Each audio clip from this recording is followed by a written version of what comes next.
What's good, everybody? Welcome back to another video, and we're back with another MrBallen because, well, why not? This videos are absolutely insane. I've never known I like it. Every single time I watch a different video, it just shocks me. So why not? I feel like listening to a story.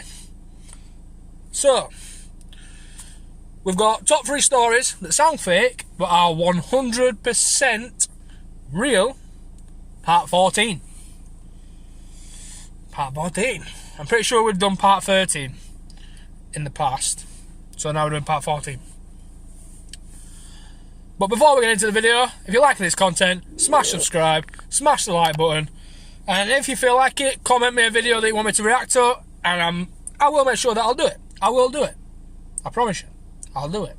But anyways, I will get into some more videos. If you want me to react to a video in particular, then feel free to comment it, and I'll check it out when I can. But anyways, let's get into MrBallen video. Let's see what he's gonna say. Woo! Apologies in advance for my nasally voice. I've had some pretty bad allergies over the last couple of days, and it just hasn't cleared up yet. Sometimes the truth is stranger than fiction. And today we're going to look at 3 stories that demonstrate that. But before we get into today's stories, if you're a fan of the strange, dark, and mysterious story format, you come to the right place, because that's all we do. And we upload 3 or 4 times every week. So if that's of interest to you, please ask the like button for a bite of their sandwich, and when they say yes, proceed to pack the biggest bite possible into your mouth. Also, please subscribe to our channel and turn on all notifications so you don't miss any of our weekly turn my notification on as well. Alright, let's get into today's stories. Love this intro.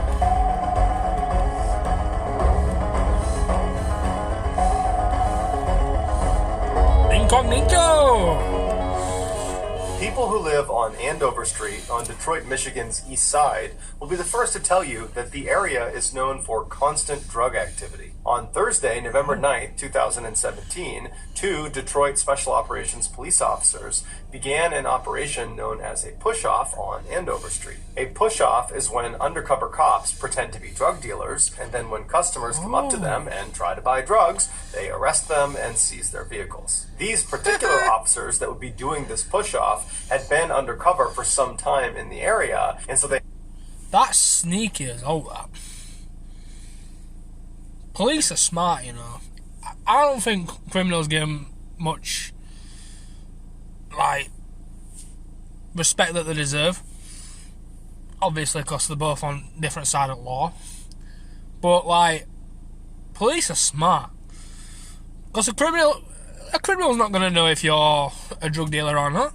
They're not going to know if you're a cop. So when they're going to buy their drugs, they're like, yeah, you're a drug dealer, sweet, can I have this? Busted! That's smart, you know. I like that.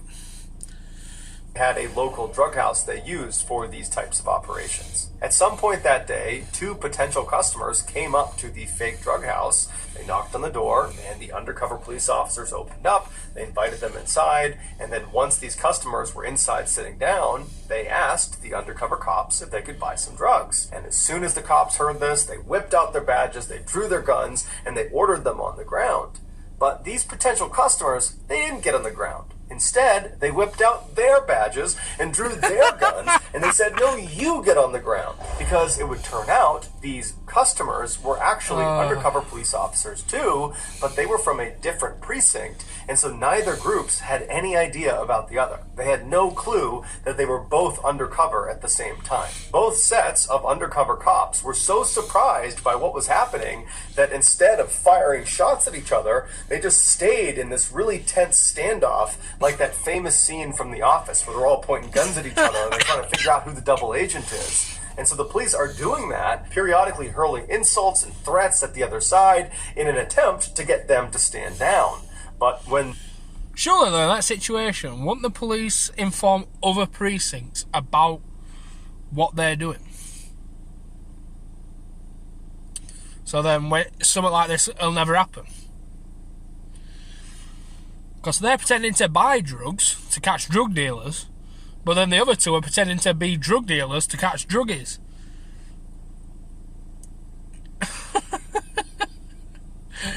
surely one precinct will get in touch with another precinct and be like, right, we're doing this undercover fucking blah blah blah in this area.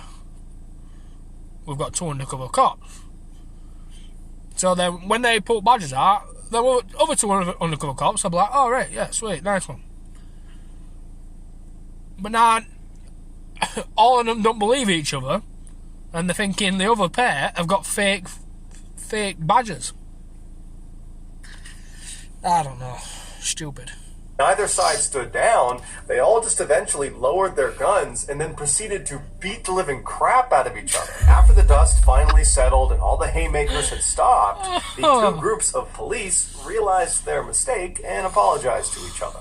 Luckily, none of the officers were badly hurt from this mix-up. However, 2 officers did have to go to the hospital, but for very minor injuries. One had a black eye, and the other had a split lip. While Detroit's own chief of police and the media and the public at large have all come out and said this snafu was a total... Going to hospital for a cut lip or a black eye? Are you serious, man? Pussies. Fucking pansies, man. Embarrassment.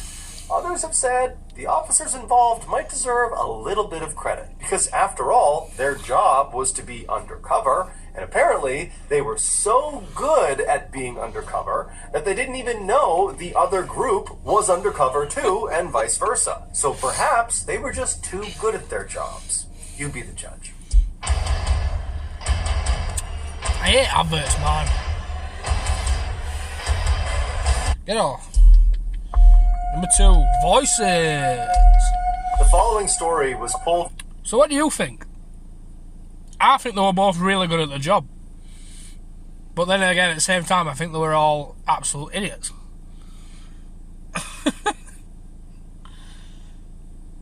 I don't know, because they were all good at the job, which is why none of them knew that the other group were undercover as well. So they all did good at the job, but then they're all absolute idiots because they should have known. Like, I'm not being funny, if I were an undercover cop, right,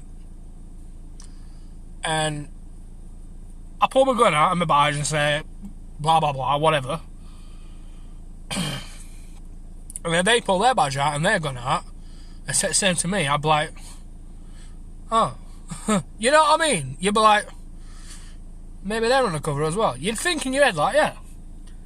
You wouldn't all just stand there with guns aiming at each other and then be like, you know what? Put guns down. Let's beat each other up.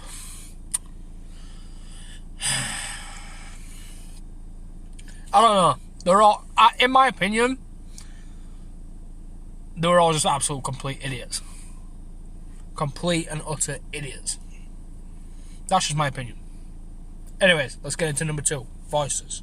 From a 1997 article in the British Medical Journal. The article was written by the psychiatrist who treated the patient who will be the focal point of this story. Okay. The only reason I bring this up is because this story truly sounds made up, and it's not. One night in the winter of 1984, a healthy middle-aged woman, who we'll call Brenda for this story, was at her home in London reading a book when she suddenly heard a voice in her head. It said, "Please..." Yo, Brenda rich, you know. She's living in London. She rich. To afford to live in London, you gotta be rich. And she's hearing voices, mate. Let's go back a quick second, because I'm gonna miss what he said. Journal. The article was written by the psychiatrist who treated the patient who will be the focal point of this story. The only reason I bring this up is because this story truly sounds made up. And it's not. One night in the winter of 1984, a healthy middle-aged woman, who we'll call Brenda for this story, was at her home in London reading a book when she suddenly heard a voice in her head. It said, "Please don't be afraid. I know this must be shocking for you to hear me speaking to you like this, but this was the easiest way I could think of. My friend and I, we used to work at the children's hospital." Hold up. So a casual voice is just talking to her like a normal fucking person. Hold up, bro.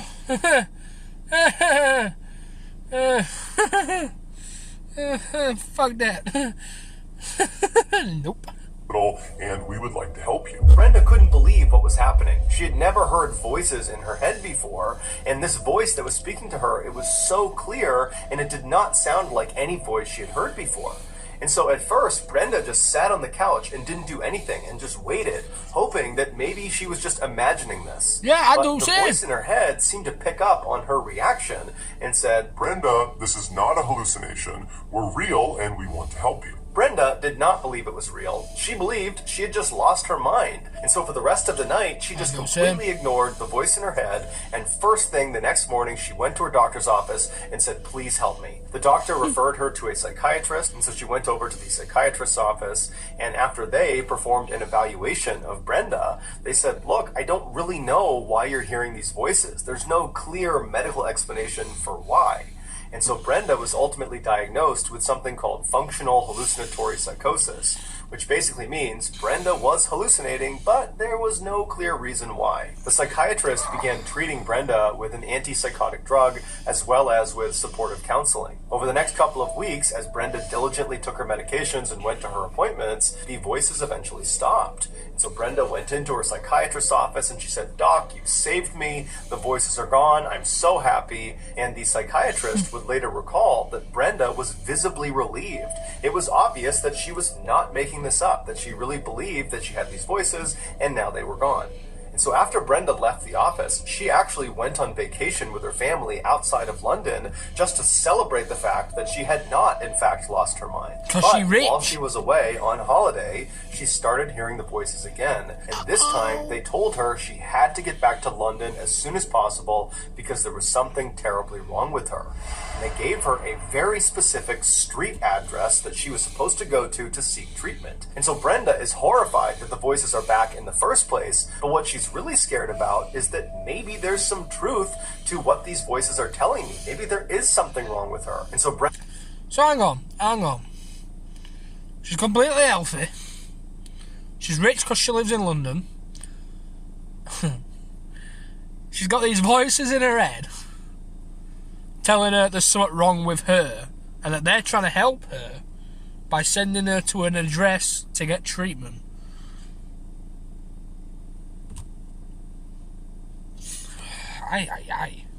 Brenda ran Messed to her up, husband man. and she explained what happened, and he was very reassuring and said, look, honey, you should just totally ignore the voices again. There's probably nothing wrong with you. Just try to relax and have a nice vacation.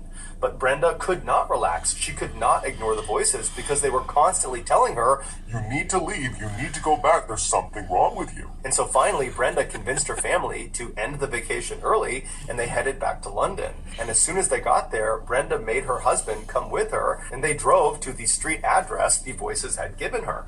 And when they got to this very specific location, they found themselves standing in front of the brain scan unit of a London hospital. Brenda and her husband were totally shocked, but before they could even react to what they were looking at, the voices in Brenda's head came back, and they told her, you need to go inside and you need to request a brain scan for 2 reasons. 1, there's a tumor in your brain. And 2, this tumor is causing your brainstem to swell. At this point, Brenda was so... So hang on. These voices, right,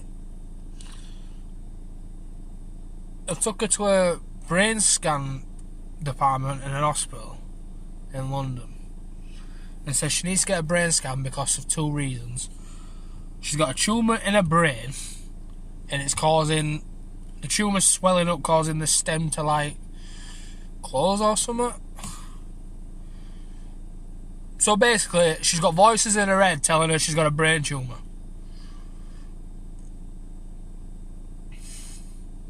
It's a bit weird, isn't it? If she gets a brain scan, right, and it actually turns out she does have a brain tumour, then that's insane. That is absolutely mental. I don't want to know, and I hope and pray I never get voices in my head that's telling me stuff like that. My God. Scared that this information might actually be true, that despite what her husband was saying, she went right inside the brain scan unit and she requested the scan. And when they asked her, who's the doctor that referred you over here, she She said, I don't have one. And then she ultimately told them that, well, there are voices in my head that told me to come over here and get this scan. Now, the doctors at the brain scan facility were not totally like, get out of here. But instead, they said, look, this is a very expensive scan.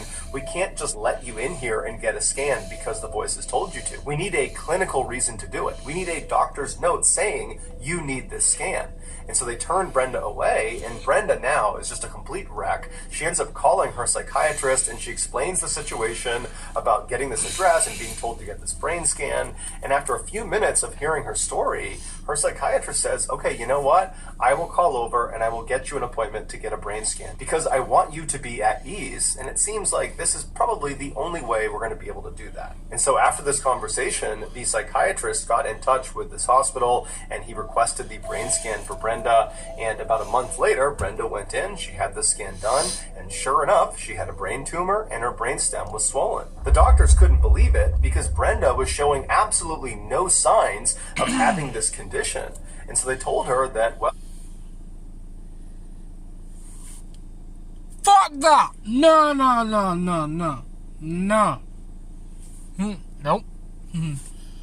Nope. Nope. So doctors couldn't believe it. Doctors didn't believe it because she was showing no signs of a tumour, blah, blah, blah. She didn't feel any different, but she started getting voices that were telling her she has a tumour and the stem is swollen, and it actually turns out it's true. I do not believe it. What the fuck? No. Well, that must mean the voices are real. No. Nope. Nope. No. No. oh, you can just wait and see what happens. This might not have any effect on you, and so you can just wait to see if you get symptoms eventually. Or we can go in and do the surgery and remove this tumor, but of course, doing brain surgery comes with some very significant risks. After thinking it over with her family, Brenda decided to go with immediate surgery. And after telling her doctors as much, the voices in her head told her that she had made the right decision. A couple of days later, Brenda went in, and her surgery was a huge success. After she regained consciousness in the recovery room, the voices spoke to her. They said, "We are pleased to have helped you. Goodbye." After that, Brenda never... What? I thought when people get voices in their head, right, it's telling them stupid stuff. Why did these voices help her get rid of her brain tumour? That's just messed up. Nah, bro. Nah. What? Oh, that's unreal, heard the voices ever again, and she never had any complications from the surgery or from the tumor. And to this day, the medical community still has no idea who those voices in her head really were. I mean, you're never going to know who they are. You can't... She doesn't know who they are, so how on earth are they going to know who they are? It's just voices, mate. Like, she didn't talk to him, she listened to him. Yeah. Wow. And to this day, she's never actually heard from the voices ever again. She's never had any trouble with her brain. Wow. You know what someone says? The hear voices. Don't take it as a joke. Honestly, don't. I've had people tell me it's a joke. Blah, blah, blah. It ain't a joke. Some people actually really do suffer from stuff like this, and they hear voices, and the voices are telling them to do stuff, and it really messes with a person's head if they'll let it happen. So if someone comes to you saying they're hearing voices, fam, don't just push them away. Talk to them, help them, relax them, because they've come to you for a reason, and that's because they trust you. They trust you with that information. So if they ever come to you and say that they're hearing voices, then talk to them, help them. Just, yeah, because they've come to you for a reason. There's no other reason behind it. They've come to you for that exact reason, because they trust you. Fam, I couldn't imagine. And another advert, really? The free-to-play social gaming app, full of daily missions, rewards and jackpots. Get 10 million for... Get off. 1 in... What is that number? 100,000. 100 million. 100 trillion. What is it? 1 in a quadrillion or something? 1 in 1 quadrillion or something like that, I don't know. Let's just find out. Michael Packard might be the luckiest or unluckiest person alive. In 2001, when Michael was 38 years old, he was on a flight over Costa Rica when the small plane he was on... Do you know what I love about MrBallen, right? It tells stories and that, yeah? But he actually gets the real photos of the people that he's talking about and the scenes and... Like, that is this Michael Packard dude. Like, he gets the real pictures, and I don't know how he does it. It's insane. He must spend months and months on one video. It's absolutely mental how he gets the actual pictures and all this information. Like, damn. Insane. Crash. I love it though. The pilot, co-pilot, and the passenger were all killed on impact, but Michael and the 4 other passengers, they survived the crash, but they were all left badly injured and stranded in a very remote section of the jungle. The survivors attempted to use the downed plane's radio... Hang on. So there were 4 passengers and like a pilot and a co-pilot. The pilot and the co-pilot died on impact, but the 4 passengers survived, and they're now using the plane's like radio to try and get in touch with people, but they're in middle of nowhere. Insane, bro. Equipment to send out a distress signal to try to get someone to come out and help them, but they had no way of knowing if anybody was receiving their signal. And so all they could do was just send it out and then wait and hope somebody found them before they all died. And sure enough, 48 hours after crashing, rescuers were able to hack their way deep into the jungle where Michael and the other survivors were, and they were all saved. While Michael was recovering in the hospital, a doctor told him that based on his injuries, he would not have survived another night out in that jungle. The chances of even being in a plane crash are astronomically low. The odds are about 1 in 5 million, with some places giving odds as low as 1 in 20 million. To put that in perspective, Michael was far more likely to have been struck by lightning, which is about a 1 in 1 million chance, than he was to have been in that plane crash. But that plane crash would not be the last time that Michael defied the odds and did something totally unbelievable. Over the next couple of decades, Michael, who was a commercial diver by trade, would survive not 1, but 2 significant encounters with great white sharks off the coast of California. Who is this guy? Who is this guy? Survives a plane crash and gets that lucky with his injuries that when they got found, they were lucky because he wanted to survive the number 9. And then did he say over the next decade, so over the next 10 years, he survived 2 encounters with a great white shark? Are you joking me? Wow. There's obviously more to it, but that's just insane already. The odds of being in a plane crash is 1 in 5 million. What's the odds of getting attacked by a great white shark? Some of Michael's friends would not be so lucky. Michael would get lost at sea, like really lost, like treading out in the middle of the ocean with no land in sight for hours lost. but miraculously, a boat would find him and save him again. And Michael would discover the body of a long-time missing person hidden underneath the water about 60 feet down off the coast of Massachusetts. But of all the improbable exploits of Michael's life, none is more unbelievable than what happened to him in 2021, which experts are saying. I don't know if I'm ready for this. Because what could be worse? Well, what could be luckier than surviving a plane crash, getting attacked by 2 great white sharks, well, encountering 2 great white sharks and surviving? What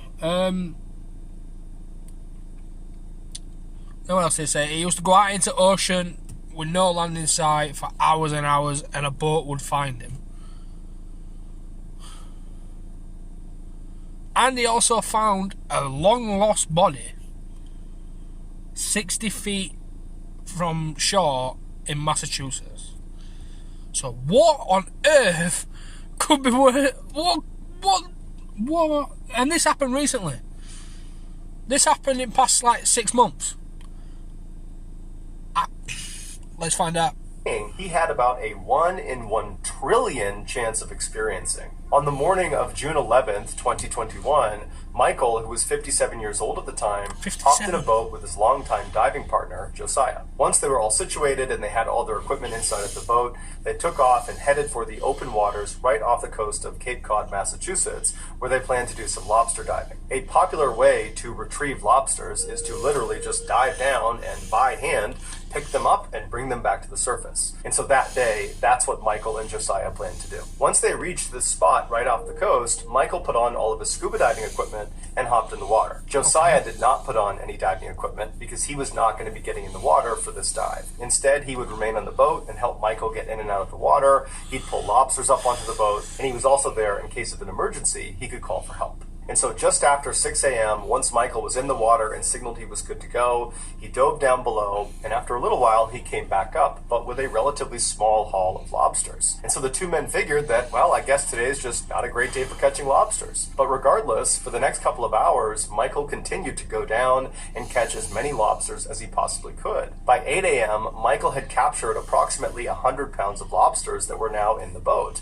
And so Michael and Josiah were actually starting to feel pretty good about this particular trip. And so Michael decided he would go back down one more time and try to get just a few more lobsters before they called it a day. And so Josiah remembers watching Michael, who was in the water, as he put his mouthpiece back in. He signaled up to Josiah that he was good to go, and Josiah watched as he disappeared below the surface. The water was very calm, and Josiah is just kind of scanning out across the water, and then all of a sudden this eruption of white water came rushing up to the surface right where Michael had gone down below. And so right away, Josiah leaned out over the edge of the boat to see if he could look down and see his friend.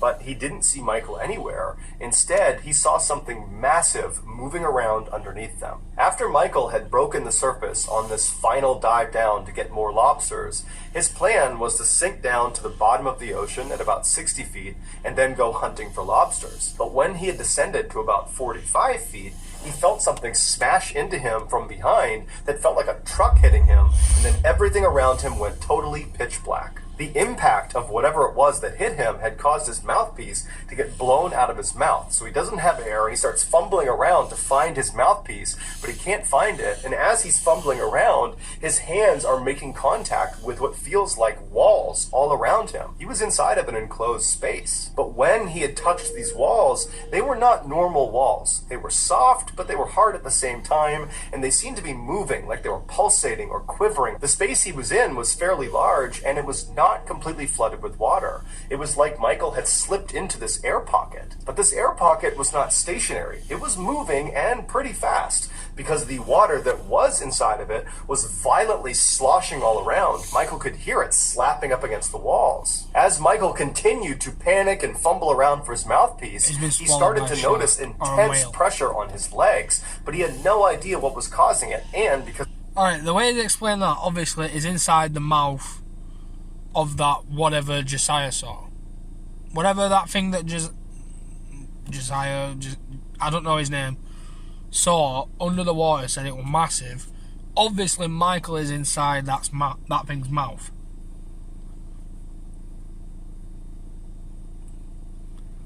Aye. And where I was explaining it, it'll be a whale. It will be a whale, because I very highly doubt it's going to be sat inside a shark's mouth. A shark could just bite you to pieces and that's it. It'll bite your leg off or something, or bite your arm. The way he's explaining it, it's a whale because they just like suck it up. I don't know. Let's find out. It's pitch black. He couldn't see what it was. Finally, Michael found the line that was connected to his mouthpiece. He jammed it in his mouth and he took a long inhale. And now that he could breathe again, he had this horrifying thought. Have I been swallowed by a shark? He instinctively began feeling around for the shark's teeth, but there were no teeth inside of this space. Instead, it was just these walls that continued to shift and move all around him. And that's when it dawned on him. He had been swallowed, but not by a shark. He had been swallowed by a whale. For nearly 45 seconds, Michael was trapped inside the closed mouth of a humpback whale. Despite their enormous size, they can be up to 60 feet long and weigh up to 70,000 pounds, they only eat small fish. So when... I would not want to mess with that thing. Wow! 60 foot long and weighs 70,000 pounds. And they only eat small fish. How on earth does small fish feed that thing? How does that thing get hungry on small fish? That is insane. Man's sat inside a whale's mouth, bro. This particular whale realized Michael was not a tiny fish. So it began violently swinging its head side to side to try to dislodge Michael, and that caused that eruption of white water to go to the surface that Josiah saw. And after a few good shakes, Michael was spat out of this whale's mouth. Michael remembers suddenly being in the open water with enough light coming down that he could see around him. The water was very turbulent and churning, and he recalled as he made his way to the surface, looking straight down and seeing the tail fin of this enormous whale swimming away from him. Michael made his way to the surface and he flagged down Josiah, who boated over to him. He pulled him back into the boat, and Michael, who was totally traumatized by what happened, could only say to Josiah that he was inside of it and that it tried to eat him. After Josiah brought Michael back to shore and called the authorities, Michael was rushed to a hospital where he was evaluated, and unbelievably, he suffered really no injuries. He had some significant bruising to his legs where the whale had actually clamped down on him. That was the pressure he felt in his legs. The mouth of the whale was closing on his legs. But besides that, there really wasn't any other injuries. And so later that day, he was discharged. It's believed the whale was a juvenile that had been seen in the area that was about 30 to 35 feet long, and that had just accidentally scooped Michael up. The whale was certainly not trying to hurt Michael. Whales, especially humpback whales, are not in the business of hurting people. But in this exchange with Michael, Michael could have very easily died. He could have drowned or suffocated inside the mouth of this whale, or he could have just died from blunt force trauma. But luckily he didn't. Despite how terrifying this incident sounds, Michael was incredibly casual in all of his interviews about this. Anyways,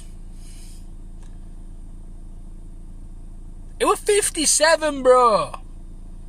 57. And he survived. Wow. Insane.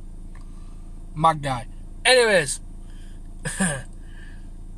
that's it for this video.